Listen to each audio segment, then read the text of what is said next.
I'm Wendy Lee, and I'm a voice artist that's been working for some time in this field with chip animation and anime.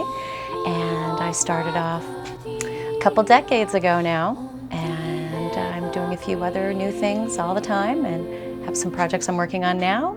And Bebop is a big part of my legacy, so to speak. And Faye Valentine is my girl.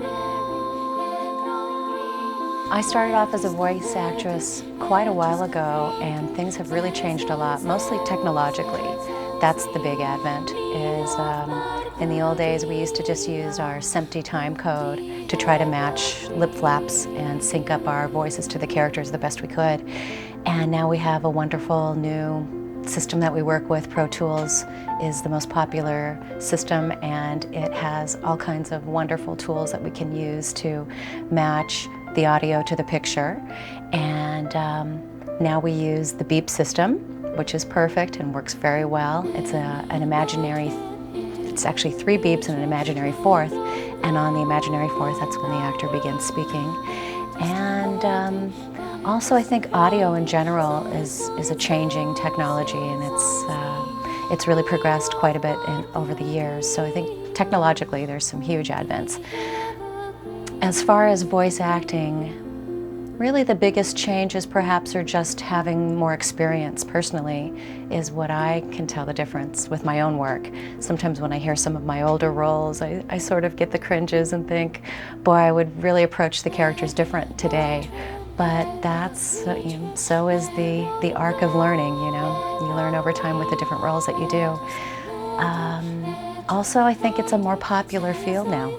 Lots of people really are eager to try out getting into voices. Everybody has a friend or knows someone that has a nice voice that would like to be a voice actor. And as I always say, there really is no such thing as just voice acting. It's about acting. Either you're an actor or you're not. You can't really set out to be a voice actor unless it's something that you want to do commercially, say for promos, or to do commercial acting. And really being an actor requires everything it takes to be a skilled performer. And those are the skills that we bring to the audio stage, just like we'd bring it to a sound stage or a theater. So for the most part, things have changed. There's more people involved, and perhaps there's even more work now.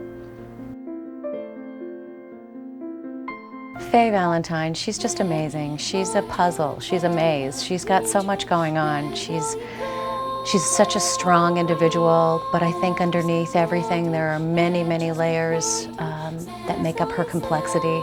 She definitely is wrestling with the little that she does know about her past and where she wants to be, and sort of her power center. She's, that femme fatale that has so much appeal and wit and charm, and she's naughty, she's edgy, and she's a blast to play. It just feels like second nature to me, slipping into her skin, so to speak. She's just somebody you can really experience a range of attitudes and actions through that you might not get a chance to in other roles. So she's been challenging, but completely natural and comfortable at the same time for me. And I'm always interested in what her perspective is going to be, what her reactions will be in a scene. And I really like to dig into every little nuance in her expressions and her body language, and just the command that she has is very appealing. I just find her so intriguing in so many ways, even now. I'm not sure exactly if there is any one thing that made Cowboy Bebop so popular, but I think there are many winning elements put together that make it a charm and a big fan favorite. I think it's just the coolest show. It's got the best feel, the most edgy kind of rock and roll sense of danger and intrigue, and yet it's not always so fast-paced that I don't find that the edits and the action get in the way of observing and staying in tune to where the characters are coming from and caring about what happens to them. I think It's a phenomenon, sort of, yet it seems pretty predictable now that you think about it, when you look back in retrospect, that it could do as well as it did. I think we all felt we were onto something special at the time, that it was a show that really stood apart from all the other shows that certainly I've worked on.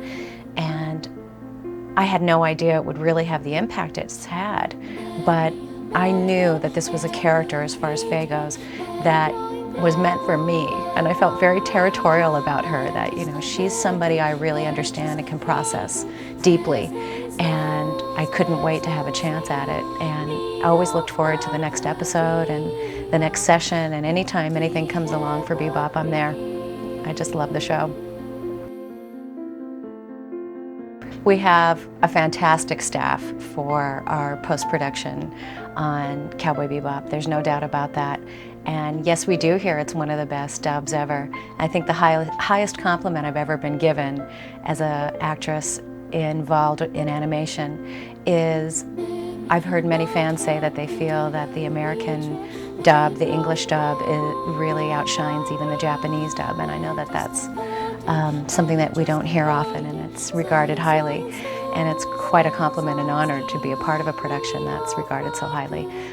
Honestly, the quality matters so very much to me personally, and to bring about every possible, to bring everything together in a way that it really lends itself to the quality and the outcome and the show matters a lot.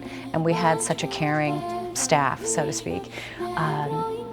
Every aspect, the writing was very, very nuanced and important, and we did our best to stay as close to the Japanese as we could in every way, yet give it sort of that localized feeling of being contemporary and sounding like fluid dialogue. And of course it's up to us as actors to make it sound very fluid. I think all of us involved care a lot about the details and the quality overall, and I think that's what shines in the final product. I do think that anime has really grown in many ways with the putting it on air for Cartoon Network. That certainly has helped, and other channels that have been airing series and film, and making it more accessible to the public, I think, helps a lot. Word of mouth has spread the popularity quite a bit. I think often generation to generation, older brothers and sisters kind of turn on their younger brothers and sisters and family members and friends to the titles, and they live on in the subsequent generations. And I think at first we thought it was sort of a fad, that anime was just sort of something that was thought of as a secondary type of animation, at least in the US, and I think it's now proven that it's here to stay, that the popularity is only growing and intensifying, and it's really exciting to be a part of something like that.